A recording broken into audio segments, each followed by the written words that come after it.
Work तथा energy, कार्य तथा ऊर्जा। पिछले कुछ अध्यायों में हम वस्तुओं की गति के वर्णन करने के तरीकों, गति का कारण तथा गुरुत्वाकर्षण के बारे में चर्चा कर चुके हैं।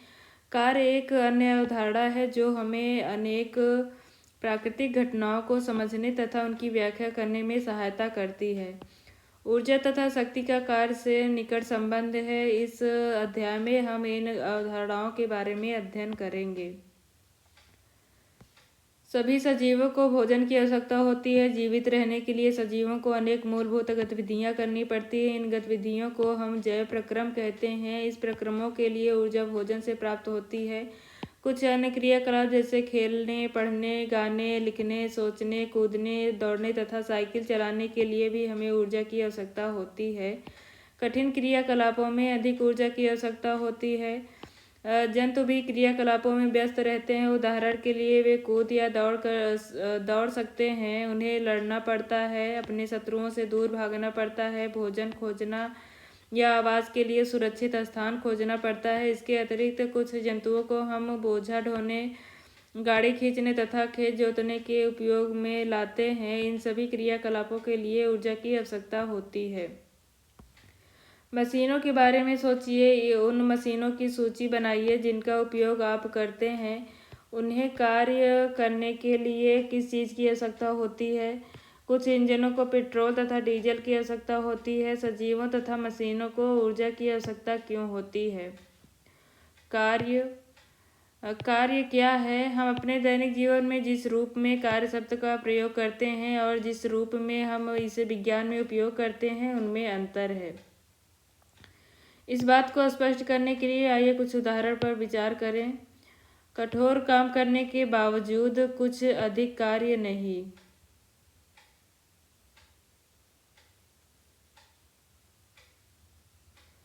कमली परीक्षा की तैयारी कर रही है। वह अध्ययन में बहुत सा समय व्यतीत करती है। वह पुस्तक पढ़ती है, चित्र बनाती है, अपने विचारों को सुव्यवस्थित करती है, प्रश्न पत्रों को एकत्रित करती है, कक्षाओं में उपस्थित रहती है, अपने मित्रों के साथ समस्याओं पर विचार विमर्श करती है तथा प्रयोग करती है।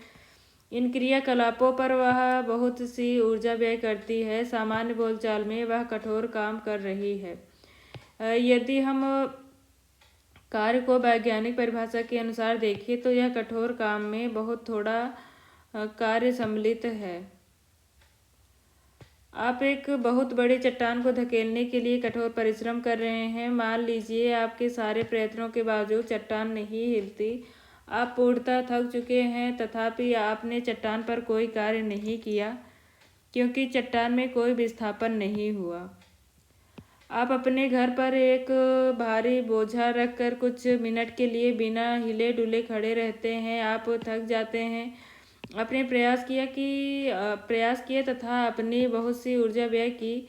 क्या आप बोझे पर कुछ कार्य कर रहे हैं। हम विज्ञान में जिस प्रकार कार्य शब्द का अर्थ समझते हैं, उस रूप में इस स्थिति में कार्य नहीं किया गया। प्राकृतिक दृश्यों को देखने के लिए आप सीढ़ियों पर चढ़कर इमारत की ऊपरी मंजिलों पर पहुंच जाते हैं। आप एक ऊंचे वृक्ष पर चढ़ जाते हैं। वैज्ञानिक परिभाषा के अनुसार इन क्रियाकलापों में बहुत सा कार्य निहित है। अपने दैनिक जीवन में हम किसी भी लाभदायक शारीरिक या मानसिक परिश्रम को कार्य समझते हैं। कुछ क्रियाकलाप जैसे मैदान में खेलना, मित्रों से बातचीत करना, किसी धुन को गुनगुनाना, किसी सिनेमा को देखना, किसी समारोह में सम्मिलित होना को कभी कभी कार्य नहीं समझा जाता। कार्य क्या होता है, यह इस बात पर निर्भर है कि हम इसे कैसे परिभाषित करते हैं। विज्ञान में हम कार्य शब्द को भिन्न प्रकार से प्रयोग तथा परिभाषित करते हैं। इसे जानने के लिए आइए निम्न क्रियाकलाप करें। क्रियाकलाप 11.1। उपरोक्त अनुच्छेदों में हमने ऐसे अनेक क्रियाकलापों की चर्चा की जिन्हें हम प्रायः अपने दैनिक जीवन में कार्य मानते हैं। इनमें से प्रत्येक क्रियाकलाप के लिए निम्नलिखित प्रश्नों का उत्तर दीजिए। किस वस्तु पर कार्य किया गया। वस्तु पर क्या घटित हो रहा है। कार्य कौन कर रहा है या क्या कर रहा है। कार्य की वैज्ञानिक संकल्पना। विज्ञान के दृष्टिकोण से हम कार्य को किस प्रकार देखते हैं और परिभाषित करते हैं, यह समझने के लिए आइए कुछ स्थितियों पर विचार करें। किसी सतह पर रखे एक गुटके को धकेलें। गुटका कुछ दूरी तय करता है। आपने गुटके पर कुछ बल लगाया जिससे गुटका विस्थापित हो गया। इस स्थिति में कार्य हुआ। एक लड़की किसी ट्रॉली को खींचती है और ट्रॉली कुछ दूर तक चलती है। लड़की ने ट्रॉली पर बल लगाया और यह विस्थापित हुई, इसीलिए कार्य किया गया। एक पुस्तक को किसी ऊंचाई पर उठाइए। ऐसा करने के लिए आपको बल लगाना पड़ेगा। पुस्तक ऊपर उठती है। पुस्तक पर एक बल लगाया गया तथा पुस्तक गतिमान हुई, इसीलिए कार्य किया गया। उपरोक्त स्थितियों को ध्यानपूर्वक देखने से ज्ञात होता है कि कार्य करने के लिए दो दशाओं का होना आवश्यक है। वस्तु पर कोई बल लगना चाहिए, वस्तु विस्थापित होनी चाहिए। यदि इनमें से कोई भी दशा पूरी नहीं होती तो कार्य नहीं किया गया। विज्ञान में हम कार्य को इसी दृष्टि से देखते हैं। एक बैल किसी गाड़ी को खींच रहा है। गाड़ी चलती है। गाड़ी पर एक बल लग रहा है तथा गाड़ी कुछ दूर चली है। क्या आपके विचार में इस स्थिति में कार्य किया गया? क्रियाकलाप 11.2 अपने दैनिक जीवन की कुछ स्थितियों पर विचार कीजिए जिनमें कार्य सम्मिलित हो। इनकी सूची बनाइए। अपने मित्रों से विचार विमर्श कीजिए कि क्या प्रत्येक स्थिति में कार्य किया गया। अपने उत्तरों का कारण जानने का प्रयत्न कीजिए। यदि कार्य हुआ है तो वस्तु पर कौन सा बल कार्य कर रहा है? वह कौन सी वस्तु है जिन पर कार्य किया गया? जिस वस्तु पर कार्य किया गया उसकी स्थिति में क्या परिवर्तन होता है? क्रियाकलाप 11.3 कुछ स्थितियों पर विचार कीजिए जब वस्तु पर बल लगाने के बावजूद वह विस्थापित नहीं होती। ऐसी स्थिति पर विचार कीजिए जब कोई वस्तु बल लगे बिना ही विस्थापित हो जाए। प्रत्येक के लिए जितनी स्थितियां आप सोच सके उनकी सूची बनाएं। अपने मित्रों से विचार विमर्श कीजिए कि क्या इन स्थितियों में कार्य हुआ है। एक नियत बल द्वारा किया गया कार्य।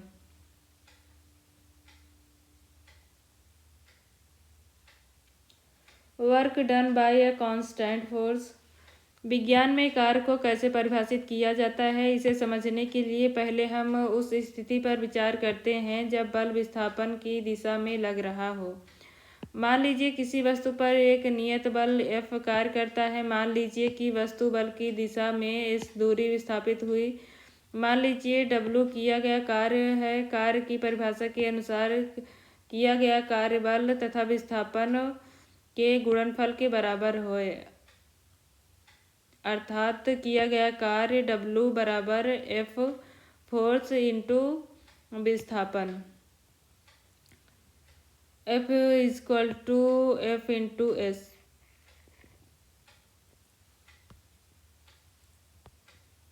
अतः किसी वस्तु पर लगने वाला बल द्वारा किया गया कार्य बल के परिमाण तथा बल की दिशा में चली गई दूरी के गुणनफल के बराबर होता है। कार्य में केवल परिमाण होता है तथा कोई दिशा नहीं होती। समीकरण 11.1 में यदि F इक्वल टू 1 N है तथा S इक्वल टू 1 मीटर है तो बल द्वारा किया गया कार्य N 1 न्यूटन मीटर होगा। यह बल का मात्रक न्यूटन मीटर तथा या जूल है। अतः 1 जूल किसी वस्तु पर किए गए कार्य की वह मात्रा है जब 1 न्यूटन का बल वस्तु को बल की क्रिया रेखा की दिशा में 1 मीटर प्रति विस्थापित करती है। समीकरण 11.1 को ध्यानपूर्वक देखिए। यदि वस्तु पर लगने वाला बल 0 है तो किया गया कार्य कितना होगा?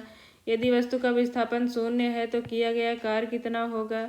उन दशाओं का उल्लेख कीजिए जिनका कार्य होने के लिए पूरा होना आवश्यक है।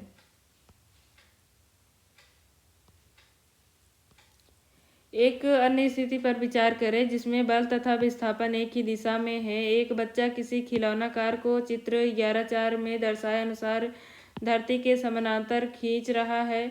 बच्चे ने कार के विस्थापन की दिशा में बल लगाया है। इस स्थिति में किया गया कार्य बल तथा विस्थापन के गुणनफल के बराबर होगा। इस प्रकार की स्थिति में बल द्वारा किया गया कार्य धनात्मक माना जाता है। अब एक स्थिति पर विचार करें जिसमें कि एक वस्तु समान वेग से किसी नियत दिशा में नियत दिशा में गति कर रही है और उस पर विपरीत दिशा में एक अवमंदक बल F आरोपित किया गया, अर्थात दोनों दिशाओं के बीच 180 डिग्री का कोण बन रहा है। माना कि वस्तु इस दूरी के विस्थापन के पश्चात रुक जाती है। ऐसी स्थिति में बल F द्वारा किया गया कार्य ऋणात्मक माना जाता है और इन्हें ऋण चिन्ह द्वारा निर्दिष्ट किया जाता है। बल द्वारा किया गया कार्य F इंटू माइनस एस या माइनस F इंटू एस है। जब बल विस्थापन की दिशा के विपरीत दिशा में लगता है तो किया गया कार्य ऋणात्मक होता है। जब बल विस्थापन की दिशा में लगता है तो किया गया कार्य धनात्मक होता है।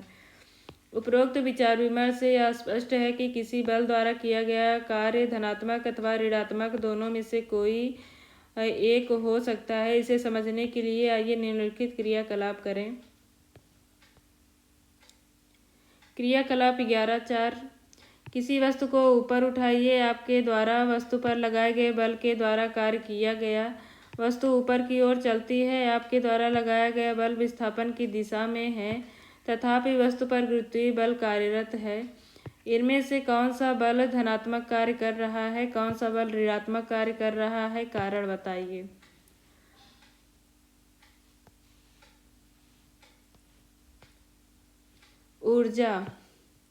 ऊर्जा के बिना जीवन असंभव है। ऊर्जा की आवश्यकता दिन प्रतिदिन बढ़ रही है। हमें ऊर्जा कहाँ से प्राप्त होती है? सूर्य हमारे लिए ऊर्जा का सबसे बड़ा प्राकृतिक स्रोत है। हमारे ऊर्जा के बहुत से स्रोत सूर्य से व्युत्पन्न होते हैं। हम परमाणुओं के नाभिक से, पृथ्वी के आंतरिक भागों से तथा ज्वार भाटा से भी ऊर्जा प्राप्त कर सकते हैं। क्या आप ऊर्जा के अन्य स्रोतों के बारे में सोच सकते हैं? क्रियाकलाप 11.5 ऊर्जा के कुछ स्रोतों को ऊपर दिया गया है। ऊर्जा के अनेक अन्य स्रोत भी हैं, उनकी सूची बनाइए। छोटे समूहों में विचार विमर्श कीजिए कि किस प्रकार ऊर्जा के कुछ अन्य स्रोत सूर्य के कारण हैं। क्या ऊर्जा के कुछ ऐसे स्रोत भी हैं जो सूर्य के कारण नहीं हैं? ऊर्जा शब्द का प्रयोग प्रायः हमारे दैनिक जीवन में होता रहता है, किंतु विज्ञान में इसका एक निश्चित एवं परिशुद्ध अर्थ है। आइए निम्नलिखित उदाहरणों पर विचार करें। जब तीव्र वेग से गतिशील क्रिकेट की गेंद स्थिर विकेट से टकराती है तो विकेट दूर जा गिरते हैं। इसी प्रकार जब हम किसी वस्तु को किसी निश्चित ऊंचाई तक उठाते हैं तो उसमें कार्य करने की क्षमता समाहित हो जाती है। आपने अवश्य देखा होगा कि ऊंचाई तक उठाया गया हथौड़ा जब लकड़ी के किसी टुकड़े पर रखी हुई कील पर प्रहार करता है तो वह कील को लकड़ी में ठोक देता है। हमने बच्चों को खिलौना में चाबी भरते देखा है और जब यह खिलौना किसी फर्श पर रखा जाता है तो ये गति करने लगता है। जब किसी गुब्बारे में हवा भरकर उसे दबाते हैं तो उसकी आकृति में परिवर्तन होता है। यदि हम गुब्बारे को कम बल लगाकर दबाते हैं तो बल को हटाने पर वह अपनी मूल आकृति में वापस आ जाता है, किंतु यदि हम गुब्बारे को अधिक बल से दबाएं तो यह विस्फोटक ध्वनि करते हुए फट भी सकता है। इन सभी उदाहरणों में वस्तुएं विभिन्न प्रकार से कार्य करने की क्षमता अर्जित कर लेती हैं। यदि किसी वस्तु में कार्य करने की क्षमता है तो कहा जा सकता है कि उसमें ऊर्जा है। जो वस्तु कार्य करती है उसमें ऊर्जा की हानि होती है और जिस वस्तु पर कार्य किया जाता है उसमें ऊर्जा की वृद्धि होती है। किसी वस्तु में यदि ऊर्जा है तो यह कैसे कार्य करती है? कोई वस्तु जिसमें ऊर्जा है तो वह दूसरी वस्तु पर बल लगा सकती है। जब ऐसा होता है तो ऊर्जा पहली वस्तु से दूसरी वस्तु में स्थानांतरित हो जाती है। दूसरी वस्तु क्योंकि कुछ ऊर्जा ग्रहण करती है इसलिए कुछ कार्य कर सकती है और इस प्रकार वह गति में आ सकती है। इस प्रकार पहली वस्तु में कार्य करने की क्षमता है। इसका अर्थ हुआ कि कोई भी वस्तु जिसमें ऊर्जा है कार्य कर सकती है। इस प्रकार किसी वस्तु में निहित ऊर्जा को उसकी कार्य करने की क्षमता के रूप में मापा जाता है। इसीलिए ऊर्जा का मात्रक वही है जो कार्य का है, अर्थात जूल। एक जूल कार्य करने के लिए आवश्यक ऊर्जा की मात्रा 1 जूल होती है। कभी कभी ऊर्जा की मात्रा ऊर्जा के बड़े मात्रक किलो जूल का उपयोग किया जाता है। 1 किलो जूल 1000 जूल के बराबर होता है। ऊर्जा के रूप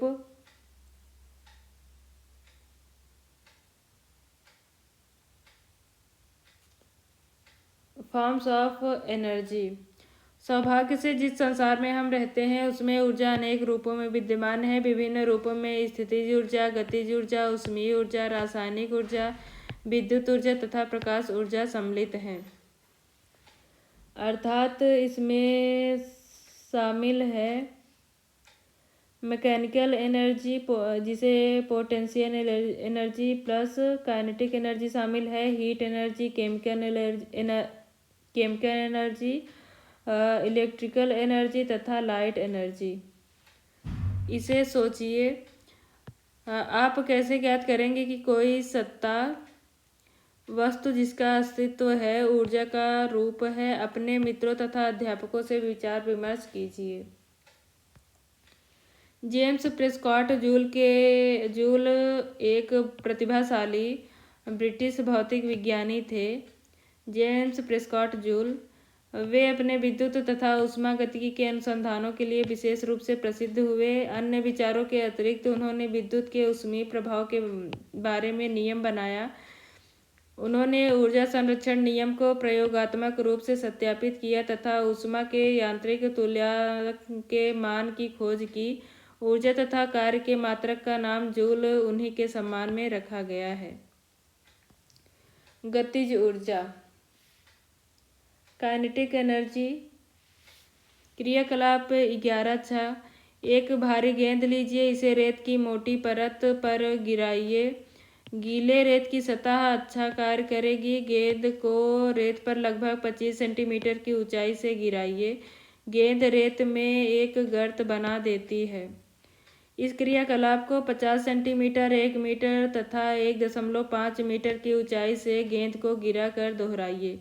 सुनिश्चित कीजिए कि सभी गर्त सुस्पष्ट दिखाई दें। गेंद को गिराने की ऊंचाई के अनुसार सभी गर्तों पर निशान लगाएं। उनकी गहराइयों की तुलना करें। उनमें से कौन सा गर्त सबसे अधिक गहरी है, कौन सा गड्ढा सबसे अधिक उथला है, ऐसा क्यों है? गेंद ने किस कारण से गहरा गड्ढा बनाया? विचार विमर्श कीजिए तथा विश्लेषण कीजिए। क्रियाकलाप 11.7 चित्र 11.5 के अनुसार उपकरण सज्जित कीजिए। एक ज्ञात द्रव्यमान के लकड़ी के गुटके को ट्रॉली के सामने किसी सुविधाजनक निश्चित दूरी पर रखिए। पलड़े पर एक ज्ञात द्रव्यमान रखिए जिससे कि ट्रॉली गतिमान हो जाए।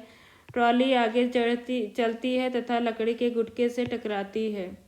मेज पर एक अवरोधक इस प्रकार लगाएं कि गुटके के टकराने के पश्चात ट्रॉली वहीं रुक जाए। गुटका विस्थापित हो जाता है। गुटके के विस्थापन को मापिए। इसका अर्थ हुआ कि जैसे ही गुटके ने ऊर्जा ग्रहण की, ट्रॉली द्वारा गुटके पर कार्य किया गया। यह ऊर्जा कहाँ से आई? पलड़े पर रखे द्रव्यमान को बढ़ाकर इस प्रयोग को दोहराइए। इस अवस्था में विस्थापन अधिक है। किस अवस्था में किया गया कार्य अधिक होगा? इस क्रियाकलाप में गतिशील ट्रॉली कार्य करती है, अतः इसमें ऊर्जा विद्यमान है। एक चलती हुई वस्तु कार्य कर सकती है। एक तेज चलती वस्तु अपने सदृश से अपेक्षाकृत धीमी चलती हुई वस्तु से अधिक कार्य कर सकती है। एक गतिशील गोली, बहती हुई हवा, घूमता हुआ पहिया, एक गतिशील पत्थर, ये सभी कार्य कर सकते हैं।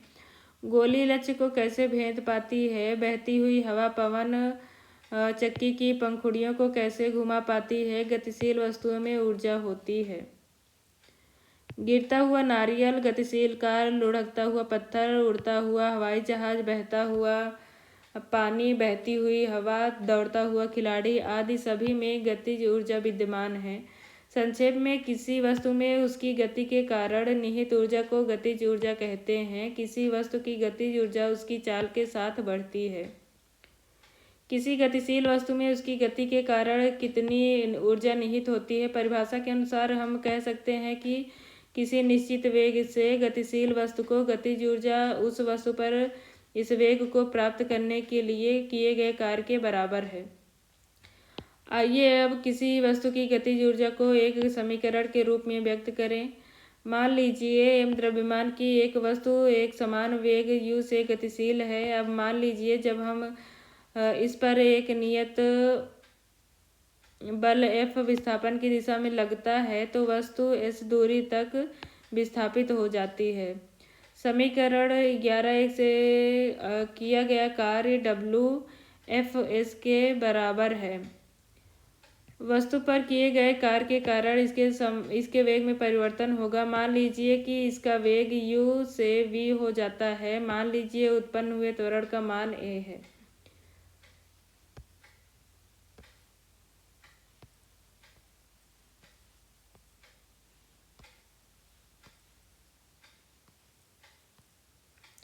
स्थितिज ऊर्जा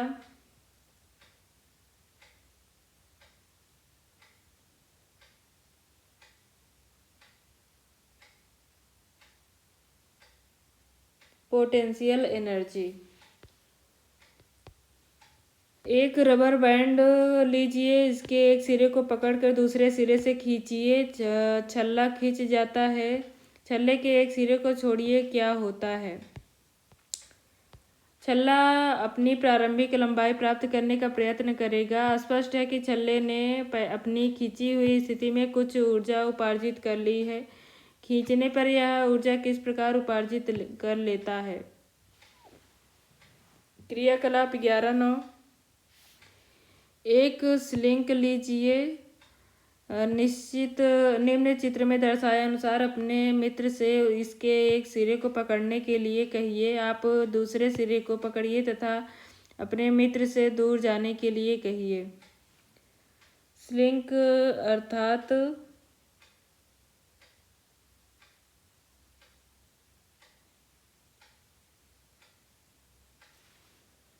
अब आप स्लिंकी को छोड़ दीजिए। क्या होता है? खींचने पर स्लिंकी ने किस प्रकार ऊर्जा उपार्जित की? क्या संपीड़ित करने पर भी स्लिंकी ऊर्जा उपार्जित करेगी? क्रियाकलाप 10। एक खिलौना कार लीजिए, उसमें चाबी भरिए, कार को जमीन पर रखिए। क्या कार चलती है? उसने ऊर्जा कहाँ से उपार्जित की? क्या उपार्जित ऊर्जा चाबी द्वारा भरे गए लपेटों की संख्या पर निर्भर है? आप इसकी जांच कैसे कर सकते हैं? क्रियाकलाप 11.11। किसी वस्तु को एक निश्चित ऊंचाई तक उठाइए। वस्तु अब कार्य कर सकती है। छोड़ने पर यह नीचे गिरने लगती है। इसका अर्थ है कि इसने कुछ ऊर्जा उपार्जित कर ली है। अधिक ऊंचा उठाने पर यह अधिक कार्य कर सकती है और इस प्रकार इसमें अधिक ऊर्जा विद्यमान हो जाती है। इसे ऊर्जा कहाँ से प्राप्त होती है? सोचिए तथा विचार विमर्श कीजिए। उपरोक्त परिस्थितियों में वस्तु पर किए गए कार्य के कारण इसमें ऊर्जा संचित हो जाती है। किसी वस्तु को स्थानांतरित की गई ऊर्जा इसमें स्थितिज ऊर्जा के रूप में संचित रहती है। यदि यह वस्तु की चाल या वेग में परिवर्तन करने के लिए उपयोग में नहीं आती है, वस्तु कार्य करने के लिए स्थिति प्राप्त कर लेती है। जब आप किसी रबर बैंड को खींचते हैं तो आप कुछ ऊर्जा स्थानांतरित करते हैं। बैंड में स्थानांतरित की गई ऊर्जा इसमें स्थितिज ऊर्जा के रूप में संचित हो जाती है।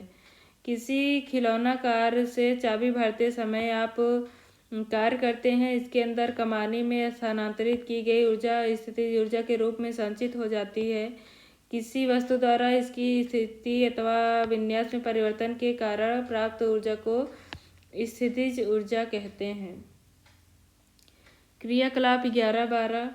बांस की एक खपच्ची लीजिए और इससे चित्र 11.6 में दिखाए अनुसार एक धनुष बनाएं। किसी हल्की डंडी का एक तीर बनाइए। तीर का एक सिरा धनुष की तानित डोरी पर रखिए। अब डोरी को खींचिए और तीर को मुक्त कीजिए। तीर को धनुष से दूर जाते हुए देखिए। धनुष की आकृति में परिवर्तन पर ध्यान दीजिए। धनुष की आकृति में परिवर्तन के कारण उसमें संचित स्थितिज ऊर्जा तीर को गतिज ऊर्जा प्रदान करती है, जिससे तीर गतिशील होकर दूर जा गिरता है। किसी ऊंचाई पर वस्तु की स्थितिज ऊर्जा। वस्तु को किसी ऊंचाई तक उठाने में उसकी ऊर्जा में वृद्धि होती है। इसका कारण है कि इसको ऊपर उठाने में इस पर गुरुत्व बल के विरुद्ध कार्य किया जाता है। इस प्रकार की वस्तु में विद्यमान ऊर्जा उसकी गुरुत्वीय स्थितिज ऊर्जा है। भूमि से ऊपर किसी बिंदु पर किसी वस्तु की गुरुत्वीय स्थितिज ऊर्जा को वस्तु को भूमि से उस बिंदु तक उठाने में गुरुत्वीय बल के विरुद्ध किए गए कार्य द्वारा परिभाषित करते हैं। किसी ऊंचाई पर किसी वस्तु के गुरुत्वीय स्थितिज ऊर्जा के व्यंजक को ज्ञात करना सरल है। एक द्रव्यमान की वस्तु के बारे में विचार कीजिए। मान लीजिए इसे धरती से h ऊंचाई तक उठाया जाता है। ऐसा करने के लिए एक बल की आवश्यकता है। वस्तु को उठाने के लिए आवश्यक न्यूनतम बल वस्तु के भार के बराबर अर्थात mg है। वस्तु में इस पर किए गए कार्य के बराबर ऊर्जा उपार्जित होगी। मान लीजिए कि वस्तु पर गुरुत्वीय बल के विरुद्ध कार्य किया गया कार्य W है। तब किया गया कार्य W बराबर विस्थापन इंटू बल अर्थात mg इंटू h mgh। क्योंकि वस्तु पर किया गया कार्य mgh के बराबर है, इसलिए वस्तु को mgh इकाई के बराबर ऊर्जा उपार्जित होगी। इस वस्तु की स्थितिज ऊर्जा है। इसे भी जाने। वस्तु की किसी भी ऊंचाई पर स्थितिज ऊर्जा भूमि तल या आपके द्वारा चुने गए शून्य तल पर निर्भर है। किसी वस्तु के लिए दी गई स्थिति के लिए एक तल के सापेक्ष स्थितिज ऊर्जा का कोई विशेष मान हो सकता है और किसी दूसरे तल के सापेक्ष स्थितिज ऊर्जा कोई दूसरा मान हो सकता है। यह ध्यान देने योग्य बात है कि गुरुत्वीय बल द्वारा किया गया कार्य वस्तु की प्रारंभिक तथा अंतिम स्थितियों की ऊर्ध्वाधर ऊंचाइयों के अंतर पर निर्भर है, न कि उस रास्ते पर जिस पर वस्तु ने गति की है। चित्र 11.8 में ऐसी स्थिति दिखाई गई है जहां एक गुटका स्थिति A से स्थिति B तक दो विभिन्न पथों से पहुंचाया गया है। मान लीजिए ऊंचाई a b बराबर h। दोनों की स्थितियों में वस्तु पर किया गया कार्य mgh है।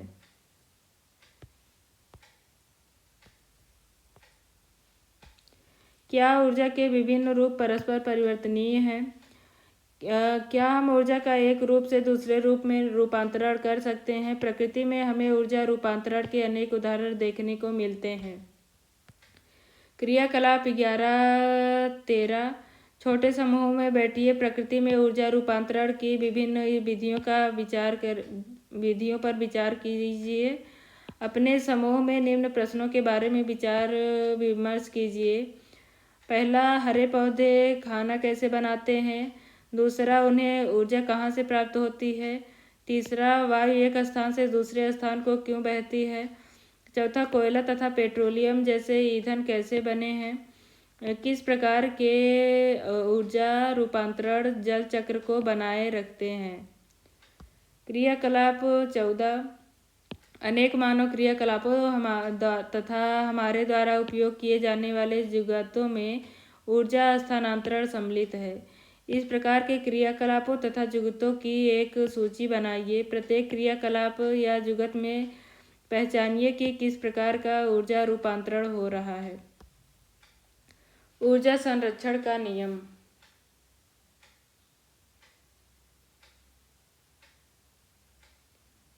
Law of conservation of energy. क्रियाकलाप 11-13 तथा 11-14 में हमने सीखा कि ऊर्जा एक रूप से दूसरे रूप में परिवर्तित हो सकती है। इस प्रक्रिया में निकाय की कुल ऊर्जा का क्या हुआ? ऊर्जा रूपांतरण की अवस्था में निकाय की कुल ऊर्जा अपरिवर्तित रहती है। यह ऊर्जा संरक्षण के नियमानुसार है। इस नियम के अनुसार ऊर्जा केवल एक रूप से दूसरे रूप में रूपांतरित हो सकती है, ना तो इसकी उत्पत्ति की जा सकती है और ना ही विनाश। रूपांतरण के पहले व रूपांतरण के पश्चात कुल ऊर्जा सदैव अचर रहती है। ऊर्जा संरक्षण का नियम प्रत्येक स्थिति तथा सभी प्रकार के रूपांतरणों में मान्य है। एक सरल उदाहरण पर विचार कीजिए। मान लीजिए m द्रव्यमान की एक वस्तु h ऊंचाई से स्वतंत्रता पूर्वक गिराई जाती है। प्रारंभ में स्थितिज ऊर्जा mgh है तथा गतिज ऊर्जा शून्य है। गतिज ऊर्जा शून्य क्यों है? यह शून्य है क्योंकि इसका प्रारंभिक वेग शून्य है। इस प्रकार वस्तु की कुल ऊर्जा mgh है। जब यह वस्तु गिरती है तो इसकी स्थितिज ऊर्जा गतिज ऊर्जा में परिवर्तित होगी। यदि किसी दिए हुए क्षण पर वस्तु का वेग v है तो गतिज ऊर्जा mv² होगी। वस्तु जैसे जैसे नीचे गिरती है उसकी स्थितिज ऊर्जा कम होती जाती है तथा गतिज ऊर्जा बढ़ती जाती है। जब वस्तु धरती पर पहुंचने वाली होती है तो h0 होगा। इस स्थिति में वस्तु का अंतिम वेग v अधिकतम हो जाएगा, इसलिए अब गतिज ऊर्जा अधिकतम तथा स्थितिज ऊर्जा न्यूनतम होगी। तथापि सभी बिंदुओं पर वस्तु की स्थितिज ऊर्जा तथा गतिज ऊर्जा का योग समान रहता है, अर्थात स्थितिज ऊर्जा प्लस गतिज ऊर्जा बराबर अचर। कोई वस्तु की गतिज ऊर्जा तथा स्थितिज ऊर्जा का योग उसकी किसी वस्तु की गतिज ऊर्जा तथा स्थितिज ऊर्जा का योग उसकी कुल यांत्रिक ऊर्जा है। हम देखते हैं कि किसी पिंड के मुक्त रूप से गिरते समय इसके पथ में किसी बिंदु पर स्थितिज ऊर्जा में जितनी कमी होगी गतिज ऊर्जा में उतनी ही वृद्धि हो जाती है। यहाँ पिंड की गति पर वायु प्रतिरोध के प्रभाव की उपेक्षा की गई है। इस प्रकार गुरुत्वीय स्थितिज ऊर्जा का गतिज ऊर्जा में निरंतर रूपांतरण हो रहा है। क्रियाकलाप 11.15 20 किलोग्राम द्रव्यमान का कोई पिंड 4 मीटर की ऊंचाई से मुक्त रूप से गिराया जाता है। निम्न सारणी के अनुसार प्रत्येक स्थिति में स्थितिज ऊर्जा तथा गतिज ऊर्जा की गणना करके सारणी में रिक्त स्थानों को भरिए। विचार कीजिए, यदि प्रकृति में ऊर्जा रूपांतरण संभव नहीं होता है तो क्या होता है। इस विचार के अनुसार ऊर्जा रूपांतरण के बिना जीवन संभव नहीं हो पाता। क्या आप इससे सहमत हैं? कार्य करने की दर, क्या हम सब एक ही दर से कार्य करते हैं? क्या मशीनें ऊर्जा का उपयोग तथा रूपांतरण समान रूप से करती हैं? अभिकर्ता जो ऊर्जा रूपांतरण करते हैं विभिन्न दरों से कार्य करते हैं। आइए इन्हें निम्न क्रियाकलाप से समझें। क्रियाकलाप 11.16 दो बच्चे मान लीजिए ए तथा बी के बारे में विचार कीजिए। मान लीजिए दोनों का द्रव्यमान समान है। दोनों रस्से पर अलग अलग चढ़ना प्रारंभ करते हैं। दोनों 8 मीटर की ऊंचाई तक पहुंचते हैं। मान लीजिए इस कार्य को करने में ए 15 सेकंड लेता है तथा बी 20 सेकंड लेता है। प्रत्येक बच्चे द्वारा किया गया कार्य कितना है? किया गया कार्य समान है, तथापि ए ने कार्य करने के लिए बी की अपेक्षा कम समय लिया। किस बच्चे ने दिए हुए समय मान लीजिए कि 1 सेकंड में अधिक कार्य किया?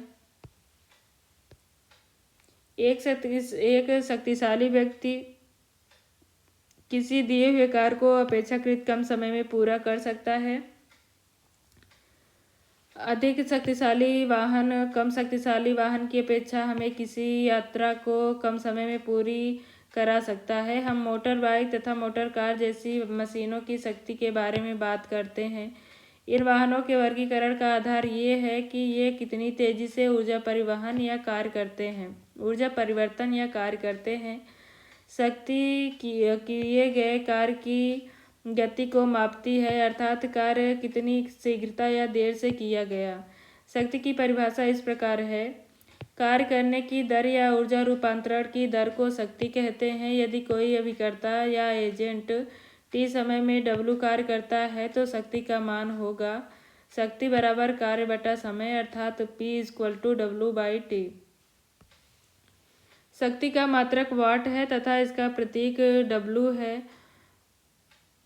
यह मात्रक जेम्स वाट के सम्मान में रखा गया।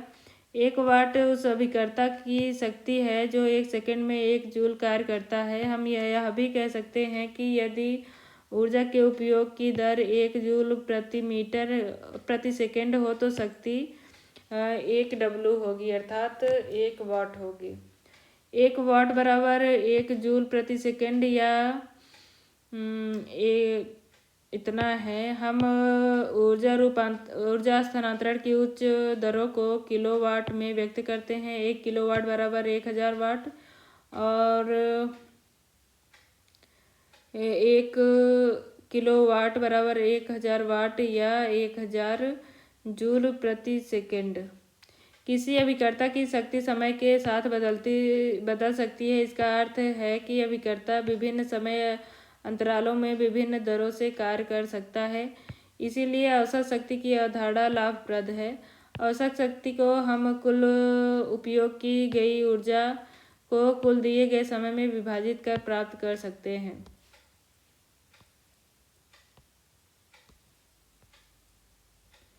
ऊर्जा का व्यावसायिक मात्रक।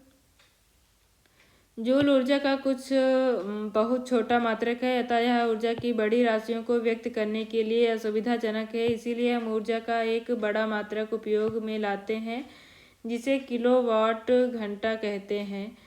1 किलोवाट घंटा से क्या तात्पर्य है? मान लीजिए हमारे पास एक मशीन है जो 1 सेकंड में 1000 जूल ऊर्जा उपयोग में लाता है। यदि इस मशीन को लगातार 1 घंटे तक उपयोग में लाएं तो यह 1 किलोवाट घंटा ऊर्जा व्यय करेगी। इस प्रकार 1 किलोवाट घंटा ऊर्जा की मात्रा का वह मात्रा है जो 1 किलोवाट के किसी स्रोत को 1 घंटे तक उपयोग करने में व्यय होगा। घरों में, उद्योगों में तथा व्यावसायिक संस्थानों में व्यय होने वाली ऊर्जा को प्रायः किलोवाट घंटा में व्यक्त करते हैं। उदाहरण के लिए एक मशीन में उपयोग की गई विद्युत ऊर्जा को यूनिट के रूप में व्यक्त करते हैं। यहाँ एक यूनिट का अर्थ है 1 किलोवाट घंटा।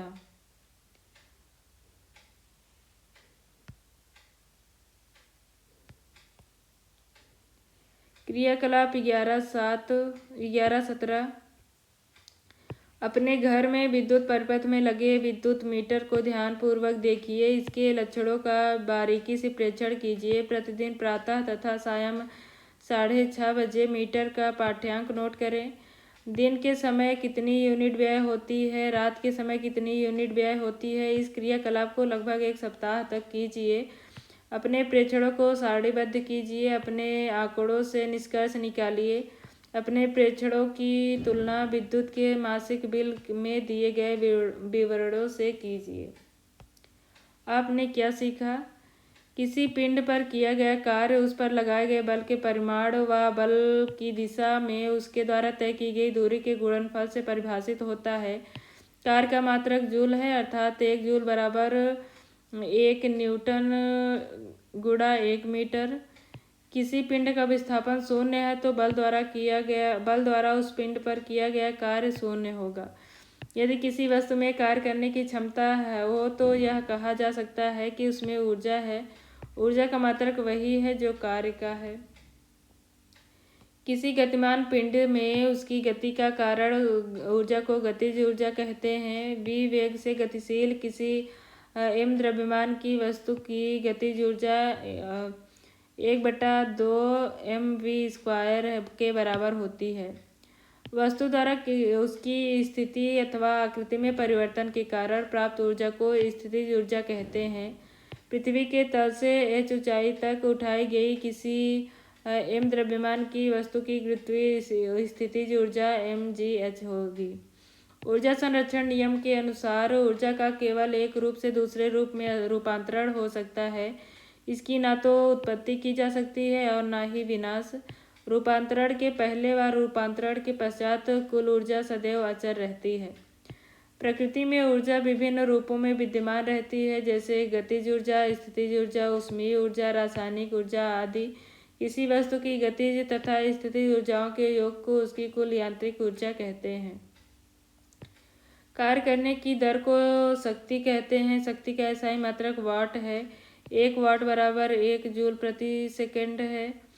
1 किलोवाट के दर से 1 घंटे में व्यय हुई ऊर्जा का 1 किलोवाट घंटा के बराबर होती है।